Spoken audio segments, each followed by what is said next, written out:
मेहता साहब भी बीड़े का फ़ोन काट देते हैं। फिर बीड़े अब्दुल से पूछता है कि क्या सब सोसाइटी में आ गए। अब्दुल कहता है कि हाँ, सब सोसाइटी में आ चुके हैं, मैंने खुद देखा है। फिर बीड़े जेठालाल को फ़ोन लगाता है और जैसे ही पोपटलाल अपनी बात बताने जाता है, जेठालाल का भी फ़ोन बज जाता है और वो बीड़े का ही होता है। और पोपटलाल जेठालाल को भी फ़ोन उठाने से मना कर देता है, पर जेठालाल बोलता है कि अगर कोई फ़ोन नहीं उठाएगा तो उसे शक हो जाएगा, तो इसीलिए जेठालाल फ़ोन उठा लेता है और बोल देता है कि आज वो बहुत थक गया है तो वो आज सोडा पीने नहीं आ पाएगा और फोन रख देता है। फिर बीड़े सोडी को फोन लगाता है और सोडी भी फोन नहीं उठाता और फोन खुद कट जाता है। फिर पोपटलाल कहता है कि जो कुछ भी हुआ है वो सब विस्तार में टप्पू सेना बताएगी। फिर सोनू सबको सारी बात अच्छे से समझाती है कि क्या क्या हुआ आज उनके साथ और एक दिन में पैसे वापस भी चाहिए, नहीं तो बाबा बहुत गुस्सा करेंगे। जेठालाल को यह सब सुन के बहुत दुख होता है और कहता है कि फ्रॉड करने वालों के दिल में जरा सी भी दया भावना नहीं होती, चाहे किसी ने अपने बच्चों की पढ़ाई के लिए पैसे जोड़े हो या किसी ने अपने बुजुर्ग माँ बाप के इलाज के लिए पैसे जोड़े हो, वो सब ऐसे ही लूट लेते हैं। और जेठालाल उन पर गुस्सा हो जाता है। फिर मेहता साहब जेठालाल को कहते हैं कि फ्रॉड करने वालों के दिल में ऐसा कुछ नहीं होता, अगर उनमें थोड़ी भी दया भाव होता तो ऐसा करते ही नहीं। और सोडी भी उन सब पर भड़क जाता है और कहता है मैं उन सबको छोड़ूंगा नहीं। फिर पोपटलाल कहता है कि छोड़ने से पहले उन्हें पकड़ना होगा और आज की मीटिंग मैंने उन्हें पकड़ने के लिए ही बुलाई है। फिर आती भाई बोलते हैं कि ऐसे चोरों को पकड़ने का काम पुलिस का होता है, पर गोली कहता है कि उन्होंने पुलिस कंप्लेंट की थी, पर कुछ दिन के लिए पुलिस दिल्ली से आए किसी मंत्री की सिक्योरिटी के बंदोबस्त में लगी हुई है और हमारे पास सिर्फ 2 दिन का ही टाइम है स्कैमर को पकड़ने के लिए। फिर टप्पू कहता है कि यही बात छुपाने के लिए हमने बीड़े अंकल से झूठ कहा है, उन्हें नकली सोने की चेन दे दी है, पर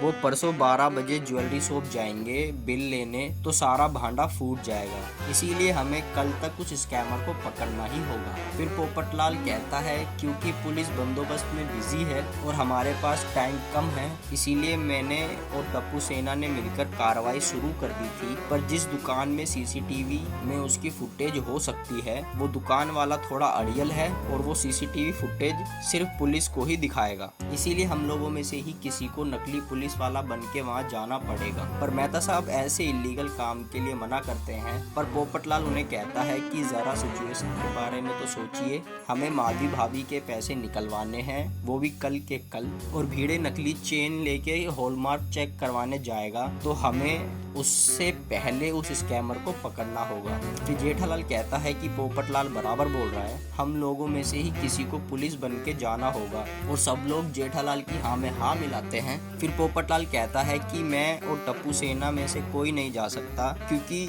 उसने हमें देख रखा है, तो आप लोगों में से ही कोई नकली पुलिस बन के वहाँ जाएगा। फिर जेठालाल बोलता है कोई बात नहीं, तो मैं और मेहता साहब चले जाएंगे, पर मेहता साहब मना कर देते हैं क्योंकि अगर वो छुट्टी ले भी लेंगे तो उन्हें वर्क फ्रॉम होम तो करना ही होगा। फिर सोडी बोलता है मेहता साहब को छोड़ो, मैं चलता हूँ जेठापरा तुम्हारे साथ, और थोड़ा अग्रेसिव होके बोलता है कि मैं देखता हूँ कैसे नहीं दिखाता वो दुकान वाला सीसीटीवी फुटेज। पर जेठालाल सोडी को मना कर देता है क्योंकि सोडी वहाँ गुस्सा करेगा तो गड़बड़ हो जाएगी। फिर अय्यर बोलता है कि मैं चलता हूँ, पर जेठालाल बोलता है कि ठीक है, अभी और कोई चारा भी तो नहीं है ना। और जेठालाल और अय्यर नकली पुलिस वाला बनने के लिए तैयार हो जाते हैं, पर दोनों के बीच में इंस्पेक्टर कौन बनेगा इसके लिए बहस हो जाती है। फिर गोली आइडिया देता है कि टॉस करके डिसाइड कर लेते हैं कौन बनेगा इंस्पेक्टर। फिर गोगी कॉइन निकालता है और कहता है कि अगर हेड्स आया तो जेठा अंकल बनेंगे इंस्पेक्टर, टेल्स आया तो अय्यर अंकल, और गोगी कॉइन उछालता है और हेड्स आता है तो अब जेठालाल बनेगा इंस्पेक्टर और अय्यर बनेगा हवलदार। फिर टप्पू कहता है कि आप दोनों सोसाइटी से पुलिस वाला बन के कैसे जाओगे। फिर जेठालाल कहता है कि कल सुबह मैं और अय्यर भाई मेरे गोडाउन में रेडी हो पुलिस वाले बन के उस दुकान पर निकल जाएंगे। फिर अय्यर कहता है कि मैं और जेठालाल पुलिस वाले बनकर रिक्शा में कैसे जाएंगे। तो फिर गाड़ी की जिम्मेदारी सोडी ले लेता है और इन सबका कल का प्लान पूरा रेडी हो जाता है कि कौन क्या क्या करेगा।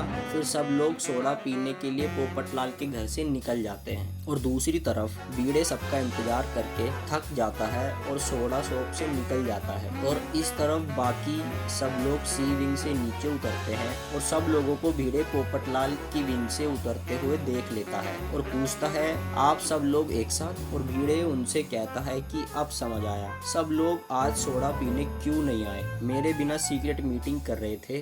वैसे चल कहाँ रही थी तुम सबकी ये मीटिंग। तो अय्यर गलती से कह देता है कि पोपटलाल के घर पर। फिर बीड़े पोपटलाल से पूछता है कि ऐसा क्या बात थी जो तुमने मीटिंग में टप्पू सेना तक को बुलाया पर मुझे नहीं बुलाया। मीटिंग का ऐसा क्या एजेंडा था कि सोसाइटी के एकमेव सेक्रेटरी को नहीं बुलाया। और सोनू तुमने भी मुझे नहीं बताया, बोलो क्या एजेंडा था मीटिंग का। और कोई उससे पहले कि कुछ कहे ये एपिसोड यहीं खत्म हो जाता है। अब सब लोग बीड़े को क्या जवाब देंगे और उनका प्लान सक्सेस होगा या नहीं, जानने के लिए जुड़े रहिए हमारे चैनल के साथ। Thank you for watching.